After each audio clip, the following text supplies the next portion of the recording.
psychological pressures there may have been towards religious belief. And it looks as though all it takes is a bit of education. Well, I mean, that I think is,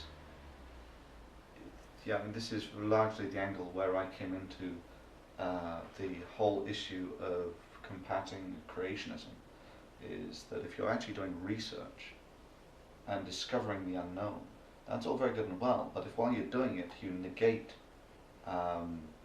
the education of the populace, yeah, and the religious nutters getting into power and burn down all the libraries, then all of that work that you put into discovering the unknown is lost. And it's a sort of corrosive element that if the creationists and the pseudoscientists are, I see, as corrosive to the education system, and if the effect of that corrosion equals or surpasses the rate that you're gaining knowledge through research, then you're essentially going to be in a stagnant civilization. You can't really progress. Yes, all you can do is try, and it's encouraging what happens if you meet educated people. They tend not to be creationists, and so yes, pretty good correlation. I'm sure, yes. If we all, I was thinking only the other day, where people are now talking about drugs that boost intelligence. If everybody took a drug that boosted their intelligence 5 points, yes. Would religion survive? That's an interesting question. That's an interesting question, and maybe one that would shed some light on if there is genuine genetic component to religion. Well, remember, a genetic component doesn't mean you can't change it. Yes. I mean, the way I would maybe look at it is religion is more akin to responding to authority figures in the Milgram sense, that this is something that is, there is either a strong social element to it or there is maybe a genetic component to it, with both religion and the desire to obey authority figures. I bet there's a genetic component in both. There is a genetic component in almost everything. But that doesn't mean you can't reverse it. It doesn't mean you can't change it. And just like the Milgram effect, there's a good reason why it's there. This is also a hazard in a mechanized society. You can't really have, ignorance becomes disproportionately more dangerous to you in a society where you have a 1,000-fold increase in your ability to kill people. Oh yeah, it's very important.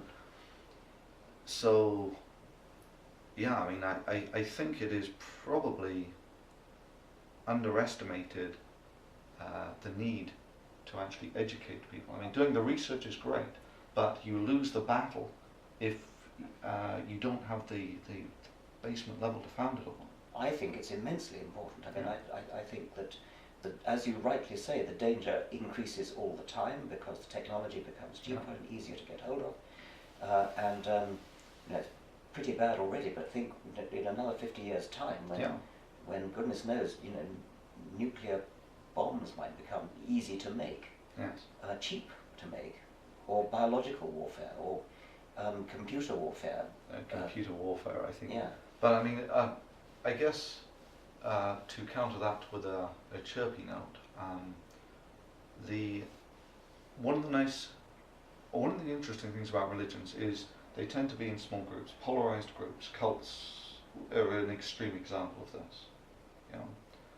The internet, which is one of the things that has really changed the dynamics of our society over an incredibly short period of time, they do very badly. On the internet, everyone can scrutinize your ideas. Yes. And there has been a real shift, I think, particularly over the last few years. And now the anti-science lot, they get a fair hammering on the web. I'm glad you think that. I mean, I dare to take encouragement from the internet. Yeah. But I wonder whether it's just that I'm reading, I think we all tend to read people we tend to agree with. Let me just give you a sort of straw poll. You know PC Labs, yeah? Yes. You just take the number of comments that he gets on his Yeah. typical post, I don't know, maybe a couple of hundred or something.